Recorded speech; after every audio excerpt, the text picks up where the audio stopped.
ఇటీవల కాలంలో Visakhapatnam safest place, ఉమెన్కి సేఫ్టీ ప్లేస్, అది గవర్నమెంట్ ఆఫ్ ఇండియా కూడా రికగ్నైజ్ చేసి సేఫెస్ట్ సిటీ ఫర్ ఉమెన్ ఏదంటే దానికి చిరునామాగా విశాఖపట్నం తయారు చేసే పరిస్థితికి వచ్చింది. ఈరోజు నీతి ఆయోగ్ దేశంలో 4-5 సిటీలు తీసుకుని ఓవరాల్ డెవలప్మెంట్ చేసే ప్రాజెక్టులో విశాఖపట్నం కూడా ఒకటి ఉంది. దీన్ని ఇప్పుడు ముంబై కానీ విశాఖపట్నం కానీ ఇవన్నీ పెట్టుకొని డెవలప్ చేస్తున్నారు. 2032కే ఈ ప్రాంతంలో దగ్గర దగ్గర 125 నుంచి 135 బిలియన్ US$ ఆదాయాన్ని వచ్చేట్టుగా ఎకనామిక్ రీజియన్ని అభివృద్ధి చేస్తామని చెప్పి కూడా నేను మీకు తెలియజేస్తున్నా.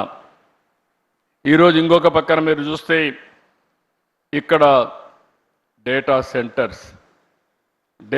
సెంటర్ రావడానికి ప్రధానమైనటువంటి కారణం ఆంధ్రప్రదేశ్లో గ్రీన్ ఎనర్జీ. ఈరోజు రవి గారికి కూడా చెప్తున్నా, మీకు లోకేష్ గారు ఒక మాట అన్నారు, మినిస్టర్ గారు. ఆ రోజు ఆయన వచ్చి 99 పైసలకే ల్యాండ్ ఇస్తే ఎకరా గేమ్ చేంజర్ అవుతుందన్నాడు. నేనన్నాను వీలవుతుందా అన్నాను. అంటే ప్రమోట్ చేస్తే అవుతుంది, నేను దీంతో వీలవుతుందంటే ఫాస్టెస్ట్ వస్తుంది.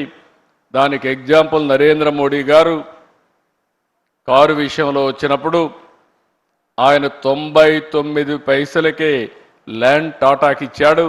ఇండస్ట్రియలైజేషన్ ఒక రెవల్యూషన్ మారిగా వచ్చిందని ఎగ్జాంపుల్ చెప్పినప్పుడు ముందుకెళ్ళమని చెప్పాను. ఈరోజు అది చేసిన తర్వాత మీరు ఒక్కసారి చూస్తే ఇన్ని కంపెనీలు ఒక్క సంవత్సరం రాగలిగాయంటే ఇది గేమ్ చేంజర్గా తయారైంది. కొన్ని వేల మందికి ఉద్యోగాలు వచ్చే పరిస్థితికి వచ్చాయి.